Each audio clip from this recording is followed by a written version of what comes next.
Shalom प्रियजन हो, अनुग्रह प्रार्थना सहभागितेच्या आजच्या या ऑनलाईन उपासनेमध्ये आपल्या सगळ्यांचं मनपूर्वक स्वागत. आजच्या उपासनेला सुरुवात करण्यापूर्वी प्रार्थना करूया आणि उपासना प्रभूच्या हाती देऊया. प्रार्थना करू. परमदयाळू परमेश्वरा, आम्ही तुझी उपकार स्तुती करतो. आम्ही तुझ्यापुढे नतमस्तक होतो आणि तुला मान महिमा गौरव देतो. ज्याचं आम्ही स्तवन करावं असं केवळ तूच आहेस. आणि आज आम्हाला ही सुंदर संधी दिलेली आहेस की आम्ही अशा रीतीने तुझी उपासना करावी, तुझं नाव उंचवावं. ही तुझी दया आहे, याबद्दल आम्ही तुझे ऋणी आहोत. प्रभू, आजची वेळ आम्ही तुझ्या हातात देतो. ही उपासना तू मान्य करून घे. आम्ही खरेपणानं आत्म्याने तुझी उपासना करावी, तुला मान महिमा गौरव द्यावा, तुझ्या सानिध्याचा अनुभव घ्यावा.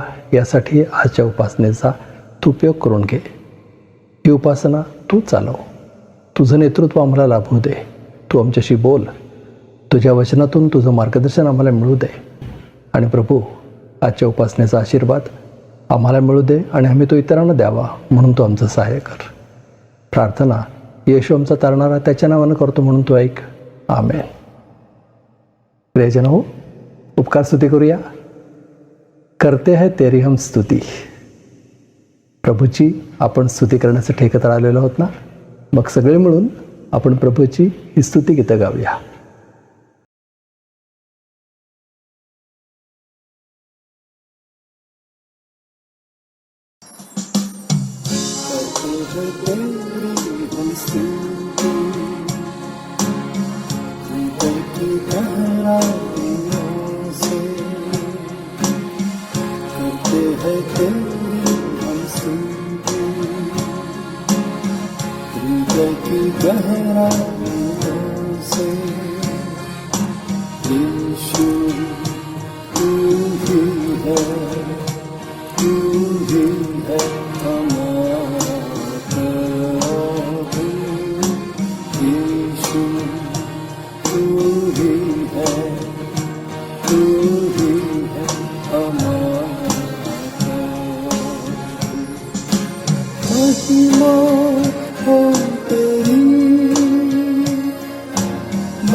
संसार में शूर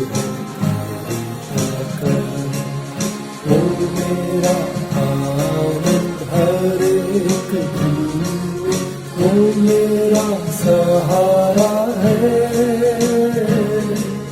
वो मेरा आनंद हर एक दिन, वो मेरा सहारा है.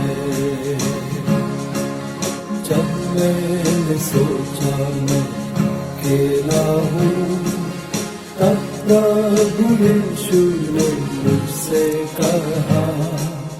जब मैंने सोचा मैं अकेला हूँ, तब प्रभु यीशु ने मुझसे कहा, संसार के अंत साथ रहने वाला मैं तेरे साथ हूँ। संसार के अंत तक साथ रहने वाला मैं तेरे साथ हूँ। प्रभु का आनंद है मेरी ताकत, संसार में यीशु है ताकत। वो मेरा आनंद हर एक दिन में, वो मेरा सहारा है। वो मेरा आनंद हर एक दिन में, वो मेरा सहारा है। जब मैंने सोचा मैं हूँ, तब प्रभु यीशु ने मुझसे कहा, जब मैंने सोचा मैं हूँ, तब प्रभु यीशु ने मुझसे कहा, शक्ति देने वाला, सामर्थ देने वाला मैं तेरे साथ हूँ। शक्ति देने वाला, सामर्थ देने वाला मैं तेरे साथ हूँ।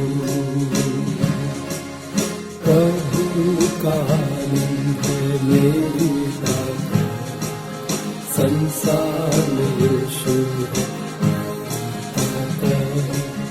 वो मेरा आनंद हर एक दिन में, वो मेरा सहारा है। वो मेरा आनंद हर एक दिन में, वो मेरा सहारा है। जब मैंने सोचा कि संभव है, तब प्रभु यीशु ने मुझसे कहा, जब मैंने सोचा कि संभव है, तब प्रभु यीशु ने मुझसे कहा, असंभव को संभव करने वाला यीशु मैं तेरे साथ हूँ। असंभव को संभव करने वाला यीशु मैं तेरे साथ हूँ। प्रभु का आनंद है मेरी ताकत, संसार में यीशु है ताकत। वो मेरा आनंद हर एक दिन में, वो मेरा सहारा है। वो मेरा आनंद हर एक दिन में, वो मेरा सहारा है। वो मेरा आनंद हर एक दिन में, वो मेरा सहारा है। वो मेरा आनंद हर एक दिन में, वो मेरा सहारा है।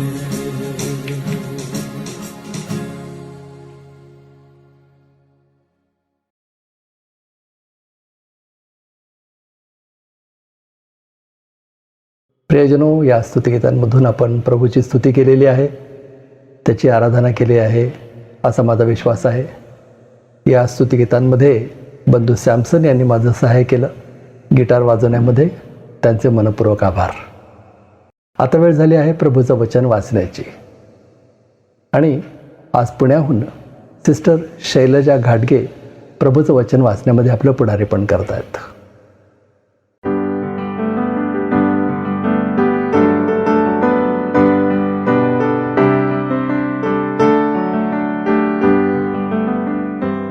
करीन करास पहिले पत्र याचा 13वा अध्याय 1 ते 7 वचने आपण वाचूया.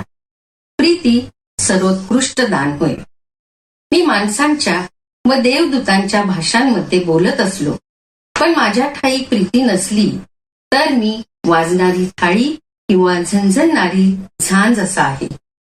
मला संदेश देण्याची शक्ती असली, मला सर्व गुजे व सर्व विद्या अवगत असल्या आणि डोंगर ढळविता येतील इतका दृढ माझा विश्वास असला, पण माझ्या ठाई प्रीती नसली तर मी काहीच नाही. मी आपले सर्व धन अन्नदानार्थ दिले व मी आपले शरीर जाळण्यासाठी दिले, पण माझ्या ठाई प्रीती नसली तर मला काही लाभ नाही. प्रीती सहनशील आहे, परोपकारी आहे. प्रीती हेवा करीत नाही. प्रीती बढाई मारीत नाही, फुगत नाही. ती गैरशिस्त वागत नाही, स्वार्थ पाहत नाही, चिडत नाही, अपकार स्मरत नाही. ती अनितीत आनंद मानित नाही, तर सत्यासंबंधी आनंद मानते. ती सर्व काही सहन करीते, सर्व काही खरे मानण्यास सिद्ध असते, सर्वांची आशा धरते, सर्वांसंबंधाने धीर धरते. येथे शास्त्रपाठ संपतो.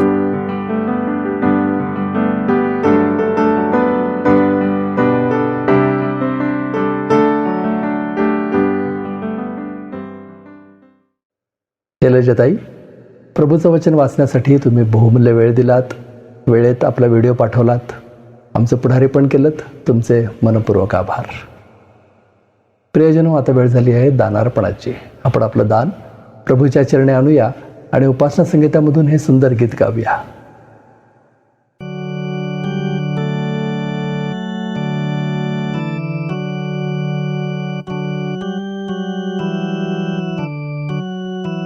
आपण उपासना संगीतामधून एक अत्यंत परिचित असं गीत गाऊया. 322 नंबरचं गीत, धन्यवाद धन्यवाद. येशूची सेवा आवडे, गेलो सुवेळी त्याकडे.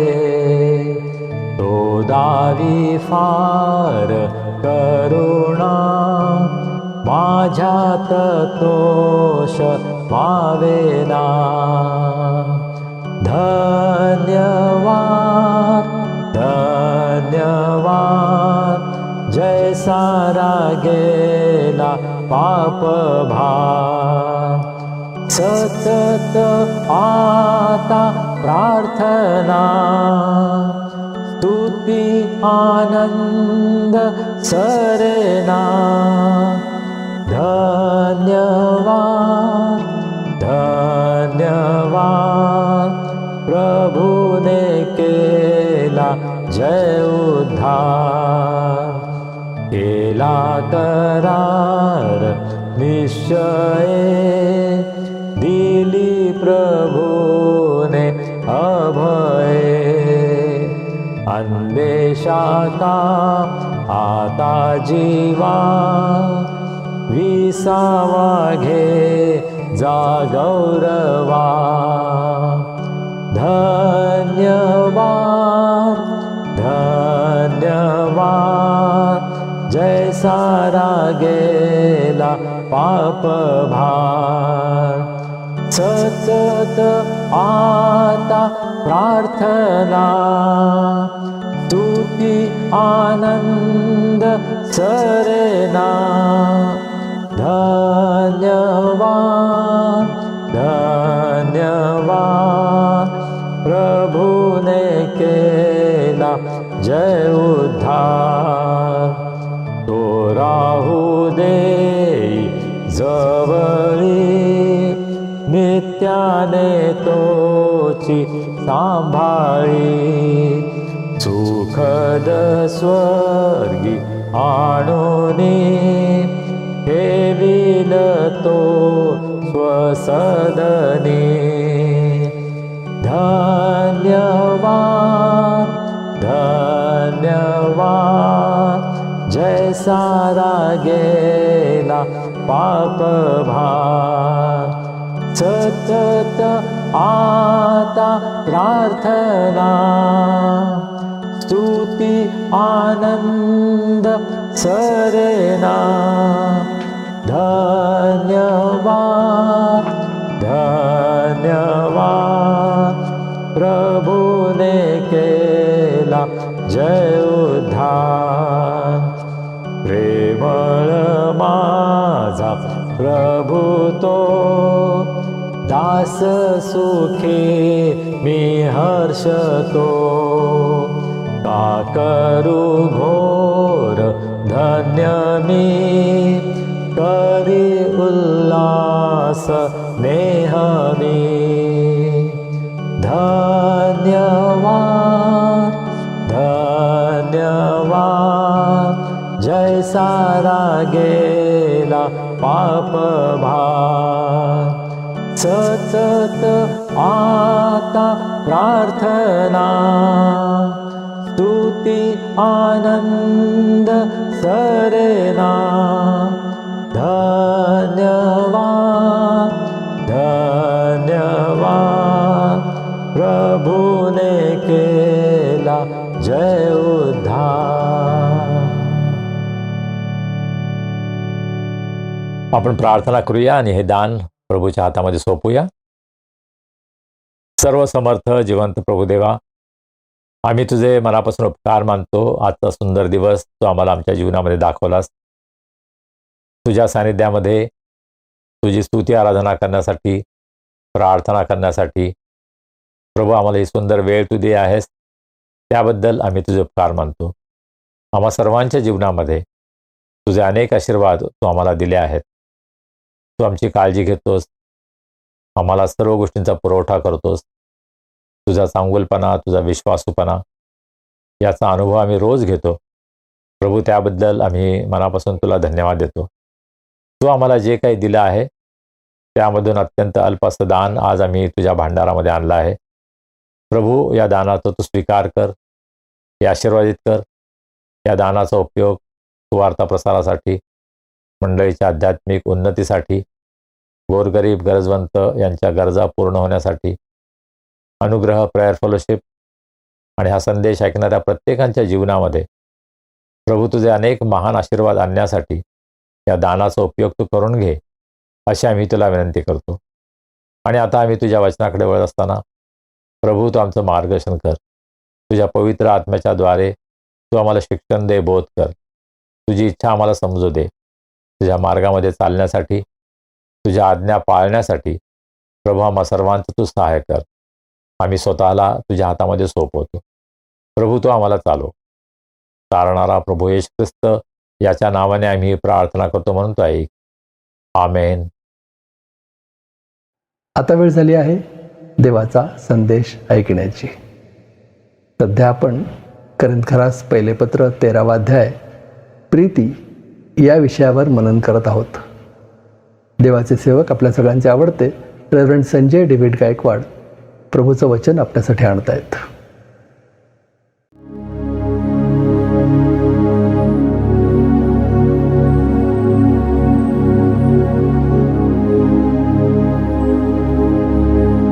शालोम. कसे आहात आपण सर्व? अनुग्रह प्रेयर फेलोशिपच्या या ऑनलाईन भक्तीमध्ये आपल्या सर्वांचं मनापासून स्वागत. तुम्हा सर्वांना भेटून मला अतिशय आनंद होतो. जरी आपण प्रत्यक्ष भेटू शकत नाही तरीसुद्धा या माध्यमातून आपण एकमेकांना भेटू शकतो, पाहू शकतो, याचा मला अतिशय आनंद आहे. मागच्या आठवड्यामध्ये मी आणि माझी पत्नी आम्ही सिंधुताई कोतवाल आंटी यांना भेटायला गेलो होतो. आणि मी त्यांना सांगितलं की मी अर्ध्या तासच येऊन जातो. परंतु आम्ही जवळजवळ 2 तास त्यांच्याबरोबर होतो आणि खूप गप्पा मारल्या. आम्हाला खूप आनंद वाटला त्यांना भेटून आणि त्यांनाही खूप आनंद वाटला, आशीर्वाद मिळाला, हा माझा विश्वास आहे. पहा, आपल्यामध्ये जी वडीलधारी मंडळी आहे त्यांच्याकडं फार मोठा खजिना आहे. त्यांच्याकडं आठवणी आहेत, अनुभव आहेत, ज्ञान आहे, शहाणपण आहे आणि आपण कितीतरी शिकू शकतो, नाही का? आणि जेव्हा जेव्हा आम्ही आंटींना भेटतो आम्हाला खूप काही शिकायला मिळतं, आम्हाला खूप आनंद मिळतो. आणि आम्ही सर्वांनी असा प्रयत्न करायला पाहिजे की आपल्यामध्ये जे कोणी वडीलधारी असतील त्यांच्याबरोबर वेळ घालवावा. तुम्ही मलाच म्हणाल, तुम्हीच वडीलधारे आहात, तुमच्याबरोबर कोणी वेळ घालवतं का? मला माझ्या मुलीबरोबर वेळ घालवायला खूप आवडतं. कारण मला खूप शिकायला मिळतं तिच्यापासून. लहान मुलांबरोबर, तरुणांबरोबर बोलायला, वेळ घालवायला मला खूप आवडतं. कारण त्यांच्यापासून सुद्धा शिकण्यासारखं खूप आहे. त्यांना आधुनिक जग माहीत आहे, त्यांना टेक्नॉलॉजी माहीत आहे, त्यांना बऱ्याच गोष्टी माहीत आहेत की ज्या आम्हाला माहीत नसतात. आणि म्हणून आपण एकमेकांबरोबर वेळ घालवायला पाहिजे. मी जेव्हा पालखी सेवा करत होतो, तेव्हा तरुणांबरोबर आणि लहान मुलांबरोबर वेळ घालवायला मला खूप आवडायचं. त्यांच्यामध्ये सेवा करायला खूप आनंद वाटतो. तर मागच्या आठवड्यामध्ये आमचा वेळ कोतवाल आंटींबरोबर खूप आनंदामध्ये गेला.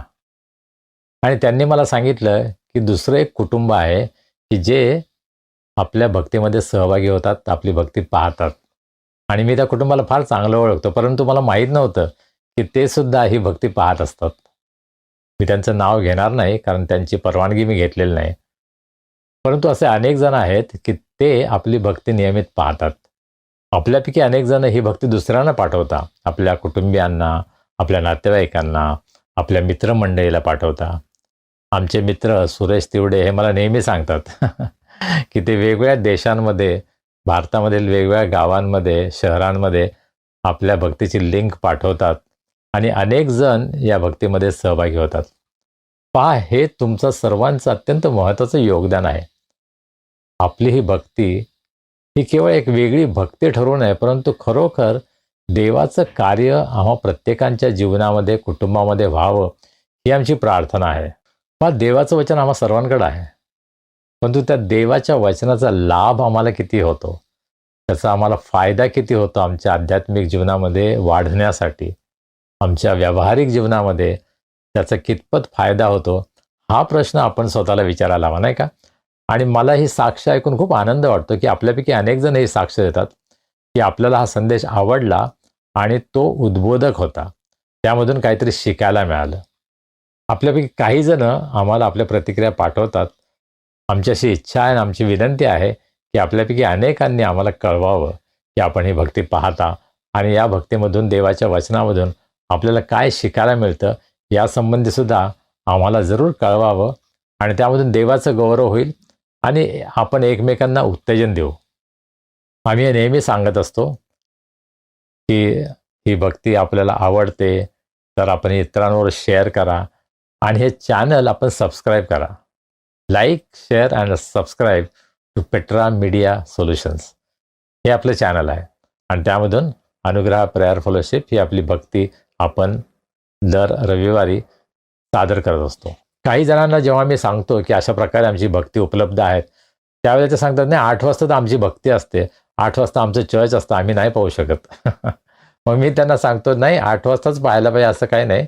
आपल्याला जेव्हा शक्य होईल, दिवसभरामध्ये जेव्हा आपल्याला शक्य होईल, आपण जरूर या भक्तीमध्ये सहभागी व्हा.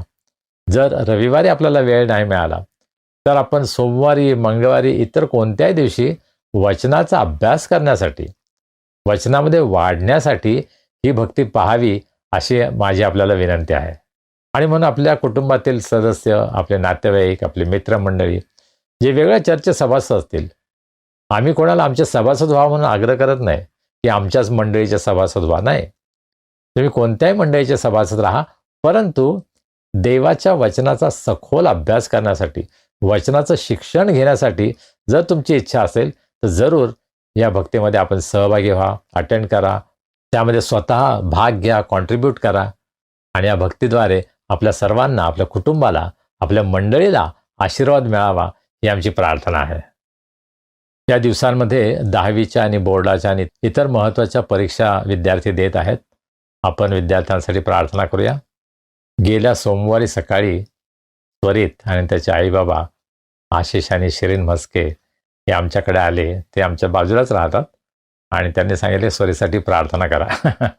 मला खूप आनंद वाटला आणि आम्ही स्वरीसाठी प्रार्थना केली आणि अशा प्रकारे अनेक विद्यार्थ्यांसाठी आपण प्रार्थना करूया. प्रभूने त्यांना सहाय्य करावं, कृपा पुरावी, ज्ञान द्यावं, शहाणपण द्यावं, आरोग्य द्यावं आणि या परीक्षेमध्ये सर्वांना उत्तम यश मिळावं, यासाठी आपण प्रार्थना करूया. मी ज्या बायबल कॉलेजमध्ये शिकवतो युनायटेड थिओलॉजिकल सेमिनरी ऑफ महाराष्ट्र पैरवनाला या ठिकाणी आहे. त्या सेमिनरीची परीक्षासुद्धा या महिन्यामध्ये आहे. केवळ शाळा महाविद्यालयच नाही, परंतु बायबल कॉलेजमध्ये सुद्धा परीक्षा असतात. त्या परीक्षेसाठी सुद्धा, त्या विद्यार्थ्यांसाठी सुद्धा आपण आपल्या प्रार्थनामध्ये आठवण ठेवूया. 10वीची परीक्षा सुरू झाली आणि त्याच वेळेला TV चॅनल्सवर ब्रेकिंग न्यूज काय आली? जालना या ठिकाणी, जळगाव या ठिकाणी फार मोठ्या प्रमाणावर कॉपी चालू आहे आणि कॉपी पकडत आहेत वगैरे अशा प्रकारच्या बातम्या आल्या. आणि त्याविषयी आपल्या संदेशामध्ये आपण पाहूया की आपण सत्याच्या मार्गाने चालणारे आहोत का? 8 मार्चला जागतिक महिला दिन साजरा होतो आणि सर्वत्र फार चांगले कार्यक्रम होतात.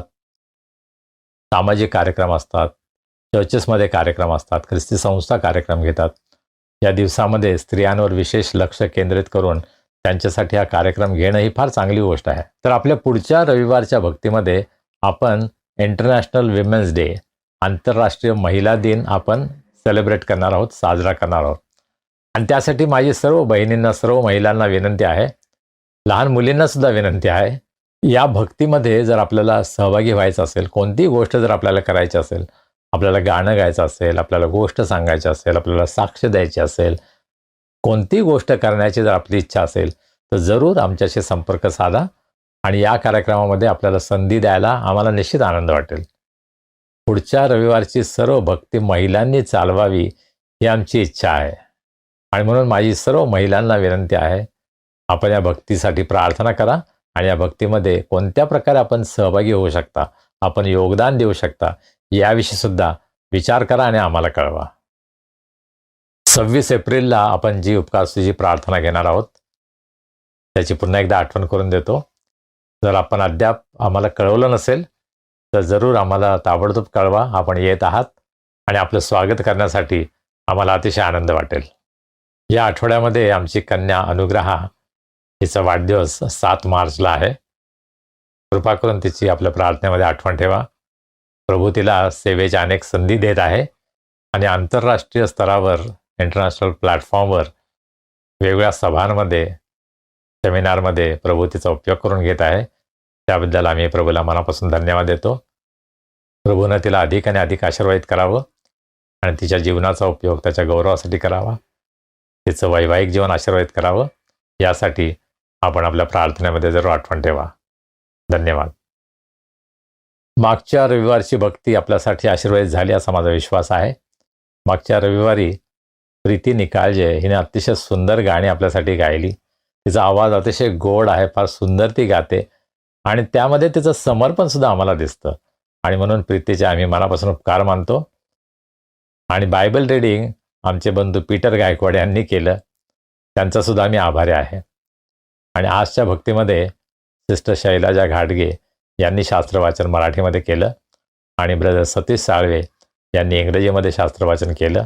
अगदी थोड्याच वेळामध्ये तत्परतेनं त्यांनी आपलं बायबल रीडिंग आम्हाला पाठवलं. त्याबद्दल आम्ही त्यांचे आभारी आहोत. तर प्रभूच्या वचनाकडे आपण वळूया आणि जो अभ्यास आपण करत आहोत, करिंथकास पहिले पत्र 13वा अध्याय, प्रीती या विषयाला धरून तो अभ्यास आपण पुढे चालू ठेवूया. 4थ्या आणि 5व्या वचनामध्ये आपण हे पाहिलं की प्रीती काय नाही. सुरुवातीला आपण हे पाहिलं 4थ्या वचनामध्ये प्रीती सहनशील आहे, परोपकारी आहे. त्यानंतर प्रीती काय नाही याविषयी सांगताना पाऊल म्हणतो, प्रीती हेवा करत नाही, प्रीती बढाई मारत नाही, प्रीती फुगत नाही, ती गैरशिस्त वागत नाही, स्वार्थ पाहत नाही, चिडत नाही, अपकार स्मरत नाही. अशा प्रकारे प्रीती काय नाही या ज्या निगेटिव्ह गोष्टी आपण पाहिल्या त्या प्रीतीमध्ये नाहीत, ख्रिस्तामध्ये नाहीत, विश्वासणाऱ्यामध्ये नसाव्यात, ही देवाची अपेक्षा आहे. आणि तोच विचार पुढे नेताना पाऊल पुढे सांगतो 6व्या वचनामध्ये, ती अनितीत आनंद मानत नाही तर सत्यासंबंधी आनंद मानते. कोणत्या गोष्टीचा आनंद नाही आणि कोणत्या गोष्टीचा आनंद आहे असे 2 विरोधी गोष्टी या वचनामध्ये आपल्याला आढळतात. इंग्रजीमध्ये जो शब्द वापरलेला आहे तो अनरायचस हा शब्द आहे. आणि ही जी कॉमेंट्री जेव्हा मी वाचत होतो, the branch exposition of the Bible, त्यावेळेस तिथं असं म्हटलं आहे की love does not delight in evil. Anit शब्द कदाचित मर्यादित स्वरूपामध्ये आपल्याला पाहता येतो, परंतु इविल सर्व प्रकारचे दुष्टपणा, अनैतिकता हा दुष्टपणाचा एक भाग होईल, परंतु सर्व प्रकारचा दुष्टपणा, आणि दुष्टपणा कोणापासून येतो? सैतानापासून येतो. सैतानापासून जे काही आहे त्यामध्ये प्रीती आनंद मानत नाही. पहा, सध्या टी व्हीवर इंडियाज गॉट लेटेंट, टॅलेंट शब्द पाहिजे, लेटेंट का वापरला मला माहीत नाही, परंतु अलाहाबादिया हा त्या ठिकाणी तो जो मुख्य होता बोलणारा, आणि त्याच्याबरोबर अजून 3-4 लोक होते.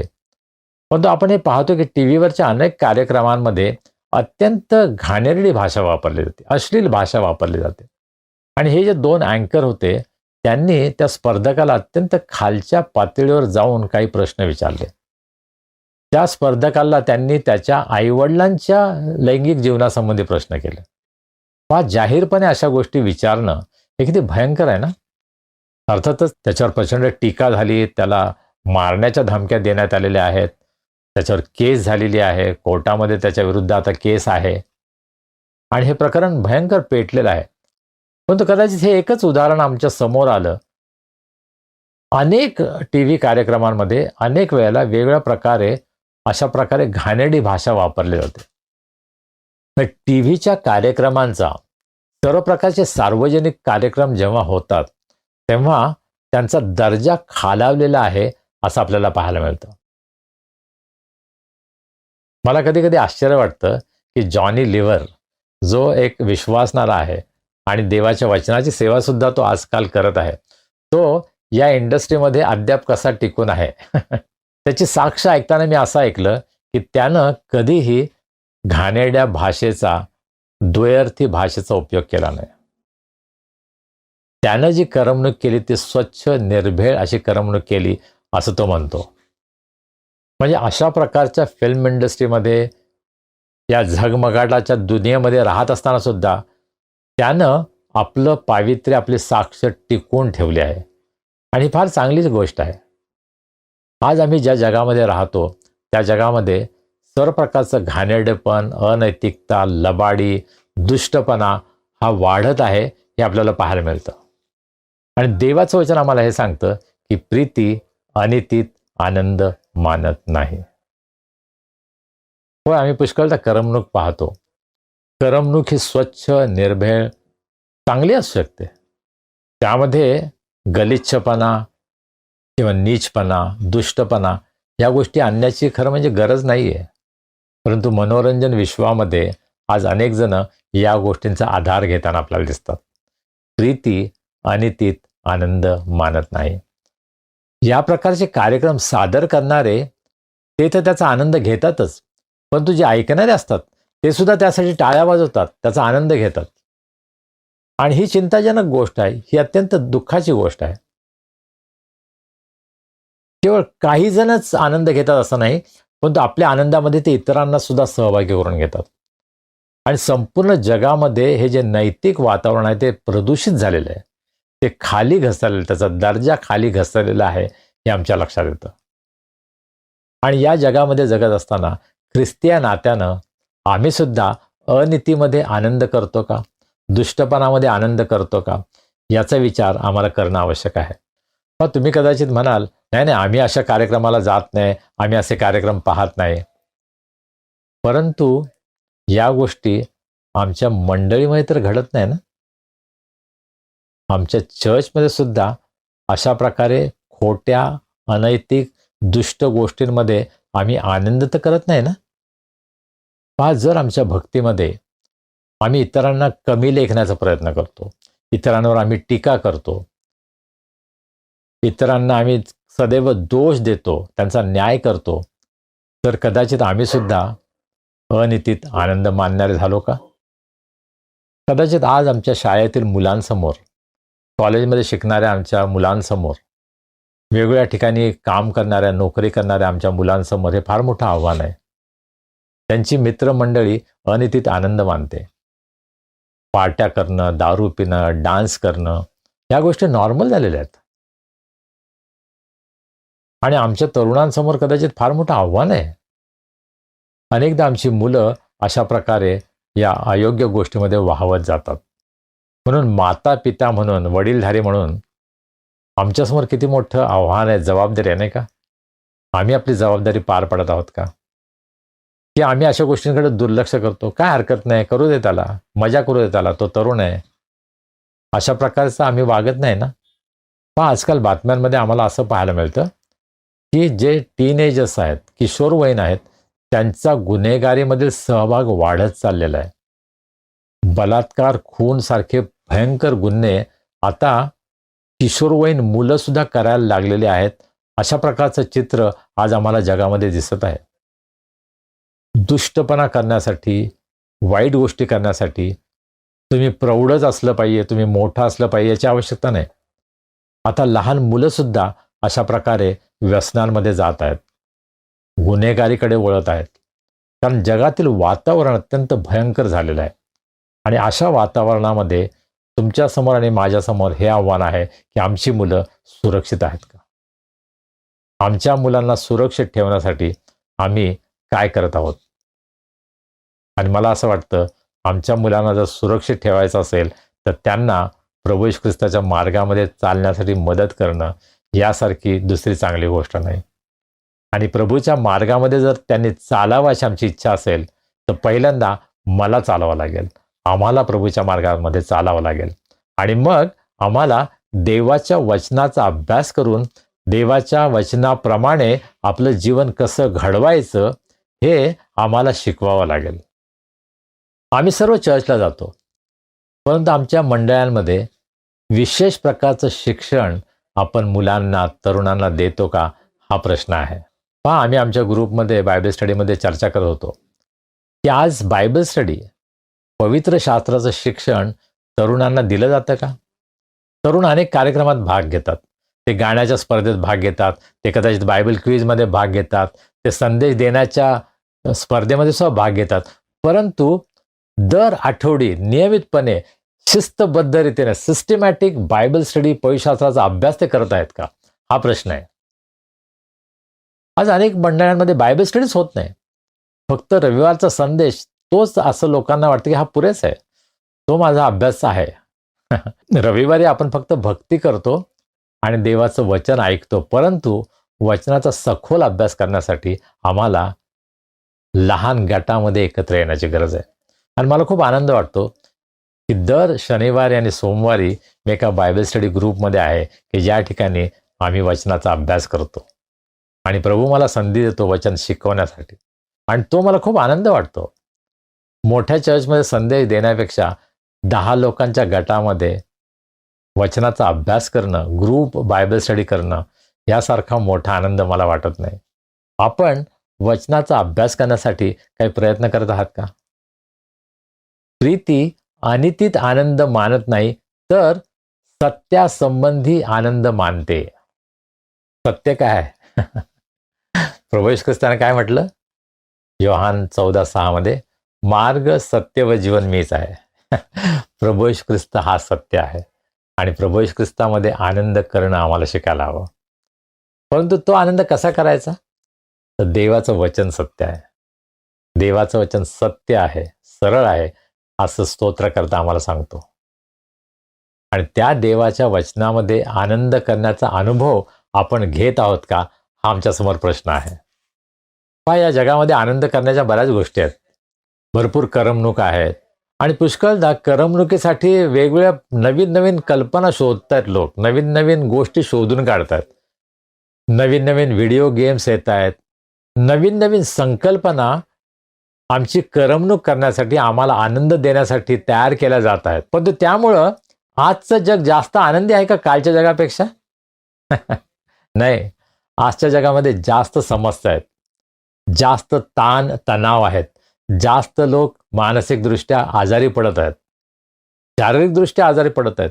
कारण आमच्या लाईफस्टाईलमध्ये, आमच्या जीवन पद्धतीमध्ये प्रचंड तणाव याचा अनुभव आम्ही घेत आहोत. आम्हाला रस्त्यावरचा प्रवास हा अत्यंत तणावपूर्ण झालेला आहे. कदाचित आमच्या कामाच्या ठिकाणी तणाव आहे, आमच्या मंडळीमध्ये तणाव आहे, आमच्या कुटुंबामध्ये तणाव आहे. आणि म्हणून आम्हाला कशाची गरज आहे? आम्हाला सत्यामध्ये, प्रभू येशू ख्रिस्तामध्ये देवाच्या वचनामध्ये आनंद करण्याची सवय लावून घ्यायला पाहिजे. आम्हाला जर आनंद कसा करायचा हे शिकायचं असेल, त्यासाठी आम्हाला देवाच्या वचनात जायला पाहिजे.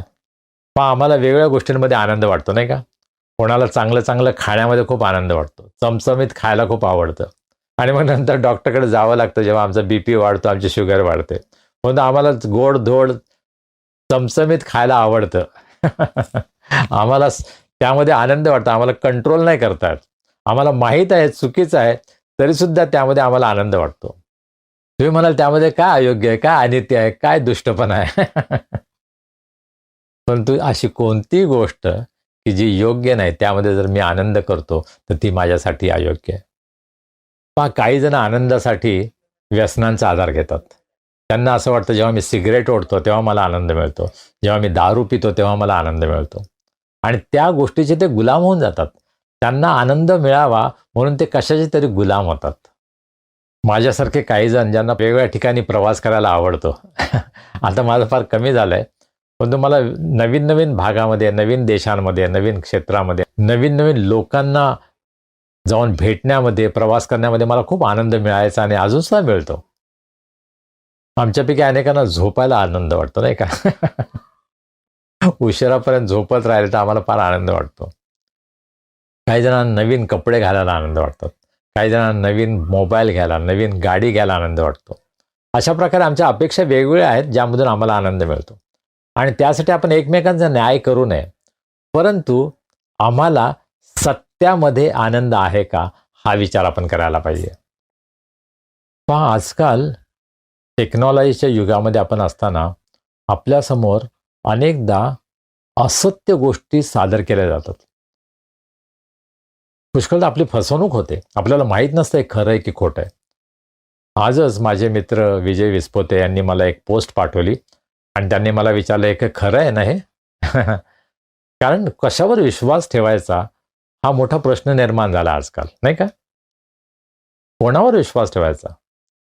आज संपूर्ण जगामध्ये असत्यामध्ये आनंद मानण्याची प्रवृत्ती वाढत चाललेली आपल्याला दिसते.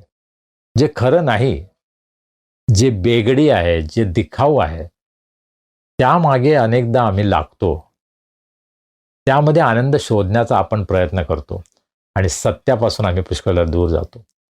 सत्य आम्हाला देवाच्या वचनामध्ये आणि प्रभू येशू ख्रिस्तामध्ये सापडतं. प्रभू येशू ख्रिस्त हा सत्य आहे, सत्याचा मार्ग आहे, आणि त्या सत्याच्या मार्गामध्ये आम्हाला खरा आनंद मिळतो. आणि आज आपण ज्या जगामध्ये राहत आहोत, या जगामध्ये कोणते योग्य असं स्टँडर्ड नाही आहे. कशाला सत्य म्हणायचं? न्यायाधीशाकडून आपण सत्याची अपेक्षा करतो, परंतु पुष्कळदा न्यायाधीश असत्याची बाजू घेतात आणि सत्यावर अन्याय करतात, हे आम्हाला जगामध्ये पाहायला मिळतं. आमचे राजकीय पुढारी असतील, पोलीस डिपार्टमेंट असेल, वेगवेगळ्या प्रकारचे अधिकारी असतील, त्यांना सत्य माहीत असून सुद्धा ते असत्याच्या बाजूने निर्णय घेतात, हे अनेकदा आम्हाला पाहायला मिळतं. आणि हे किती भयंकर आहे नाही का? प्रभू येशू ख्रिस्त पिलातासमोर उभा होता. त्याने प्रभू येशू ख्रिस्ताला प्रश्न केला, सत्य काय आहे? What is the truth? स्वतः मूर्तिमंत सत्य त्याच्यासमोर उभं होतं. स्वतः प्रभू येशू ख्रिस्त जो सत्य आहे तो त्यासमोर उभा होता, परंतु त्यानं ती संधी गमावली. त्याने आपल्या प्रश्नाचं उत्तर शोधण्याचा प्रयत्न केला नाही. त्याचा प्रश्न फार चांगला होता, सत्य काय आहे? आणि आज जगामध्ये अनेकांसमोर हा प्रश्न आहे, सत्य काय आहे?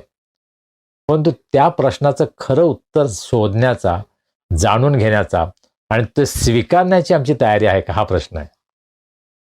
पिलाताने प्रश्न फार चांगला केला, सत्य काय आहे, परंतु सत्य जाणण्याचा त्याने प्रयत्न केला नाही.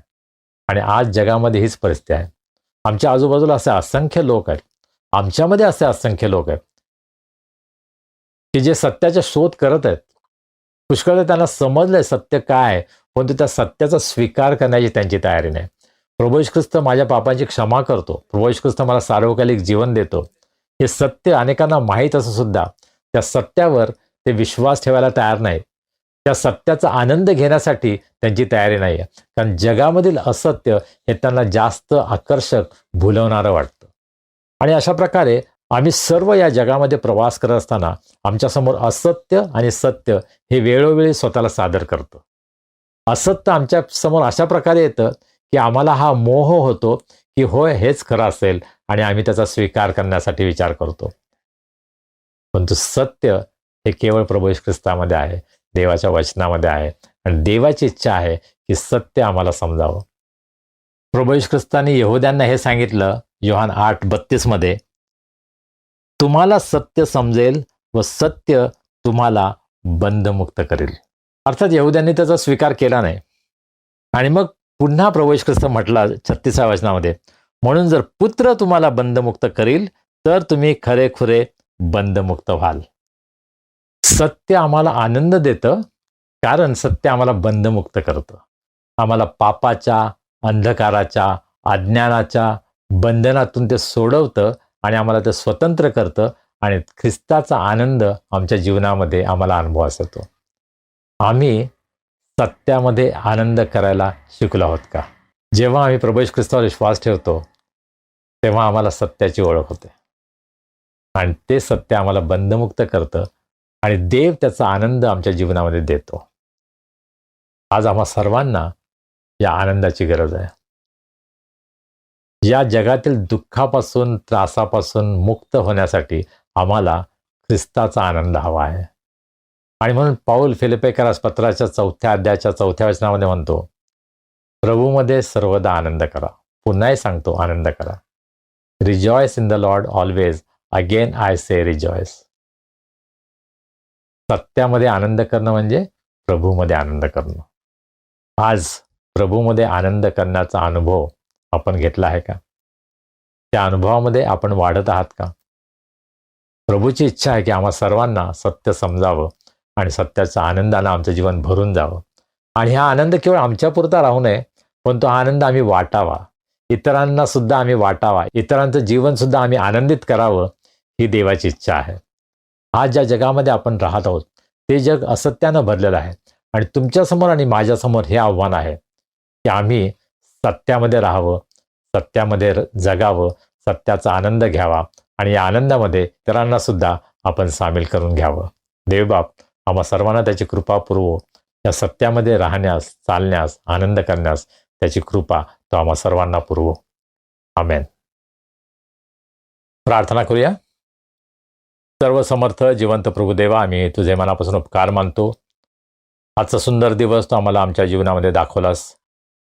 प्रभू, तुझी स्तुती आराधना करण्यासाठी तू आम्हाला सहाय्य केलंस, तुझी कृपा पुरवलीस. आम्ही तुझे मनापासून उपकार मानतो. तुझं जिवंत पवित्र वचन तू आम्हाला दिलं आहेस. तुझं वचन हे सत्य आहे, कारण प्रभू येशू ख्रिस्त हा सत्य आहे. प्रभू येशू ख्रिस्ताने म्हटलं, मार्ग, सत्य व जीवन मीच आहे. माझ्याद्वारे आल्या वाचून पित्याजवळ कोणी जाऊ शकत नाही. आणि म्हणून प्रभू, आज आम्हाला प्रभू येशू ख्रिस्ताची गरज आहे. आम्ही ज्या जगामध्ये राहतो ते असत्यानं भरलेलं जग आहे आणि या जगामध्ये आम्ही राहत असताना आम्ही सत्याच्या प्रकाशात चालावं, सत्याचे गुणधर्म आमच्या जीवनामधून आम्ही प्रगट करावेत.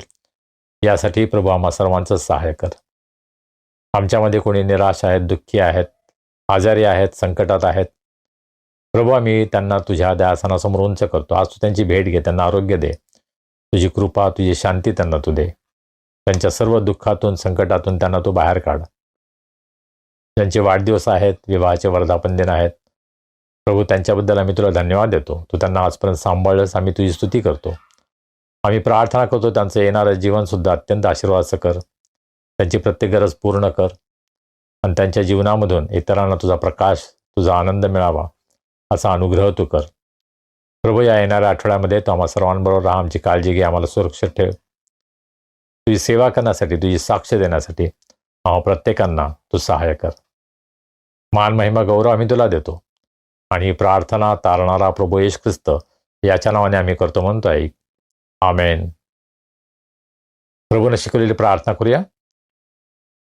हे आमच्या स्वर्गातील पित्या, तुझे नाम पवित्र मानले जाओ, तुझे राज्य येवो, जसे स्वर्गात तसे पृथ्वीवरही तुझ्या इच्छेप्रमाणे हो.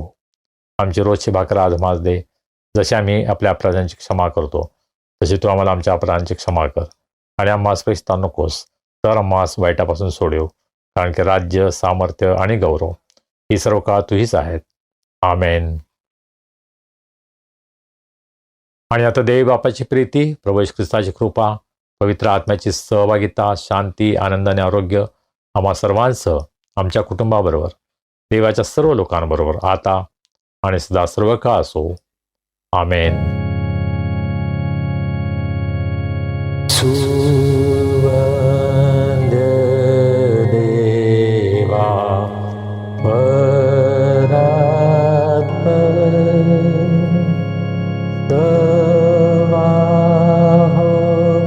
त्याला आलेव तो बाप पुत्र आत्मा त्रैक्याला द्या अनंत